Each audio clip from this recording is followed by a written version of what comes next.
Welcome, race fans. Kevin, Canadian Stig reporting for Garden Superspeedway Park. And this is round 5 of the ladder climb on the Dino Run with the heavyweights. This is a track update. We're going to discuss a little bit about the track conditions. We are currently looking up at the peak of the Dino Run. In front of us, we have the extra 8th and tiebreaker line, and the cave that has formed on the track. We are currently standing at the Alpine line, which we will eventually get to. Today, we are starting from the death box line, I believe. 5, and the extreme start will be lap 6. Alpine will be lap 7, and if necessary, we can go up to 8th lap for final tie-breaking decisions. So as we roll down the track and give you a little example of the new and evolving track conditions, as we have finally had the appropriate weather to do some more sanding. We started with emery cloth medium to emery cloth fine, and then 1200 grit sandpaper and 2500 grit sandpaper. So if you're looking down at the shine, it is shiny and very smooth, although this track does have a lot of its own character and undulations and ripples and that sort of thing. Now we do have, I don't know if the camera can see that right now, there is some paper exposed. Won't be too bad because we're not starting from there. But as we move down the track, very carefully pay attention to the track conditions because they do evolve. And hopefully after we're finished this laps, we're going to do a bit of touch-ups, the sanding, and we were running some big cars and they have an effect on the track. So we do have some major repairs on the go at the same time. That's just a part of life at the Dino Run. As we come off the jump here at the pro start and continue moving our way, walking down the Dino Run in the middle of the track. Ooh, here's another piece of paper exposed. A little bit of a pothole that cars to watch out for. As we come off this ramp, come off this hill, this area in here does collect cars if they're not careful. The slope is really nice and they can grab that and jump over. This little bumps in here have been smoothed out. Not as bad. Looks like we've already run a bug over and have some roadkill to get started with. We come down the hill towards the Chevy lane and we've got the donut and more paper exposed. More paper exposed. This is actually really quite smooth, as rough as it looks. But drivers do need to pay attention to where they're going and how to avoid these problem areas. As we pass the T-Bucket lane, we come up to Dodge Avenue. And this big patch that came out, we're almost all the way looking back to the beginning. Look at the nice rippling effect we can see there. This part of the track has its own mind as well. All the cars that you're seeing on the side here are part of another rubbers tournament. We just let them down for audience participation from the pro line. So this is what those rubber cars can do. We will be having rubber car tournaments along the way. As we move up to Corvette Road, we do see some lines and more rippling and lows and highs of the track that makes it so unique. And the cars really behave like real cars on a real road. And Mustang Lane has this rift forming. But it is, like I said, very smooth. Sometimes appearances are worse than they are. As we move into hyperspace, where we're moving into the hypercar lane areas, the rise and lowering And the Rift has suffered greatly. And we are missing big chunks of paint. There is too much. Do not put the tape on. Eventually it will be primered and repainted. And I will be doing major repairs here to the Rift. I don't want to cover this up because I like what it's doing actually by natural processes as the Rift grows. Like an entity of itself, we will be filling it up with some color and other things along with that I'll surprise you with down the road. But these are the conditions we have now. The Rift in here is very smooth. If you can follow that line, jump over that, and get up this hill and climb yourself into the numbers, into the high 20s, 30s, and 40s as we come up to the Exploding Star and the checkered flag area and the $100 Vegas card at the top of the park. We are getting ready to run the car soon. Here's a quick review of how we left off the tournament from last lap, from the jump line. So we have Mach 1 at the lead, the farthest down the track, followed by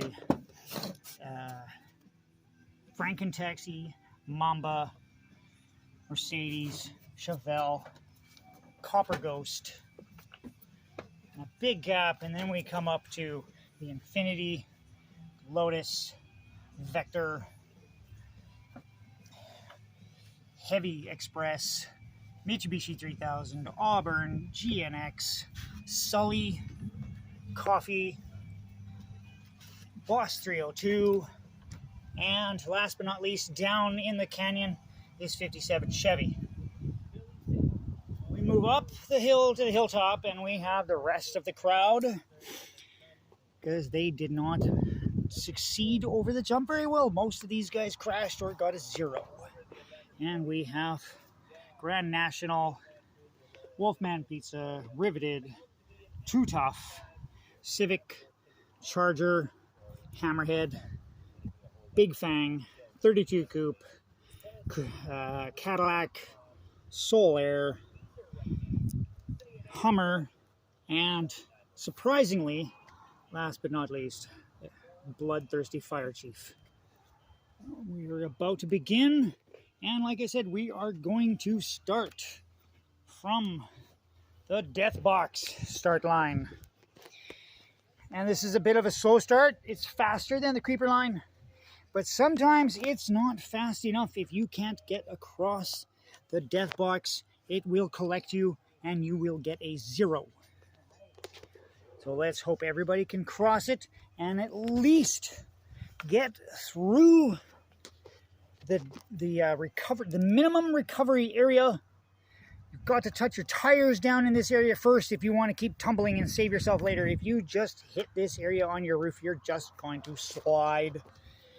And some cars are actually really good sliders, and they do get down off the hilltop, but that does not qualify as a race and points. You've got to finish on your wheels. Even if you crash through here and you keep tumbling, you can collect some points if you recover. All right, so that's what we have. The show's about to get on the road, and let's get to it. As a very famous man once said, boogity, boogity, boogity, let's go racing, boys. All right, so a quick points review at where we stand and how are the guys doing in this tournament. So after 4 laps, we have Hammerhead with 35.50, and Cadillac is not doing so well at all. He's got a big 16.50, and Mach 1 doing very strongly at 45. Look at all those 10s. Wow. Mach 1 has been consistent with 4 10s in a row. Can he keep it up? Batman and Crazy Canuck has not had the same, but he has some space in an 11, which really helps, and he is slightly ahead of Mach 1 at 46.75. Dodge Ram, Big Fang, holding down the fort with a 37.50. And the Hummer in Crazy Canuck's Hummer is at 24, not so well. Kind of tall, and tires stick out and grab the wall a lot. The Lotus Elise seems to have some steering impediment problems despite his weight, and has only posted a 29.75. I might actually mail him out before this is finished. He might become a scratch. I think I got permission to send him to a tournament. For a mail out, 57 Chevy was offered to go out, but he's not going to go. He does not qualify for a different tournament, so he will stick around. Doing not so bad with a 39.50, pretty close to the 40 club, but not. Auburn, terrible at 25. Riveted, surprisingly, is only at 24.25. And the Buick GNX I had much greater hopes for, is only at 20. One of the lowest scores so far. Surprise, surprise. Frankentaxi here seems to be holding down the lead with a 26 and a 22 and a 12 into space. These are the points that make you the big numbers, and he has a 98. Oh, look at that. See, I have them numbered. I forgot about that. Yeah. 11th position. Yeah, this is the position they are in, the line: 21, 15, 8, 18, 20, 25. So Frankentaxi right now is holding the lead at first place with 98 points and 75. Second place is Vector with 83. And the Ferrari Copper Ghost has got a 29, very close to the 40 club. 14 points, that must be the lowest at 28.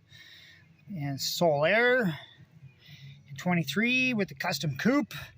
Sad. 13.25 for the Chevy 1500. And wow, what is that? Is that an 8? What the heck points is that? We didn't write that out very well. That must be a 13. No, 8.16. What the heck did I do with that score? We're gonna have to rewrite that one. That doesn't look right. 3. Nope. Way more points than that. And Heavy Express with a 29.75. There's a cup of 25. Wolfman Pizzas running down with a 24. Too Tough is up there. Almost a 4. I just said these 29s were almost a 40 club. Eh? No, they're almost a 38. The 30 club. We have a 38 for that one. Almost a 40 club. That's more correct. 41 for the Monte Carlo in the 40 above club. And the Chevelle, 24th place with the 22.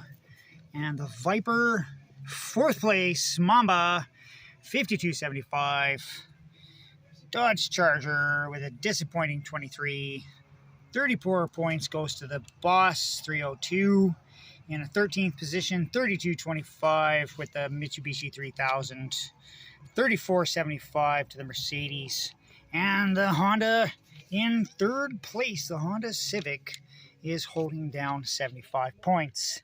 As we move in to lap 5, the race begins, and we start dreaming about, and I actually started having this song by Alabama in my head. Maybe. But that's how it is, and that's what we're running with. All right, 14 minutes in, let's go.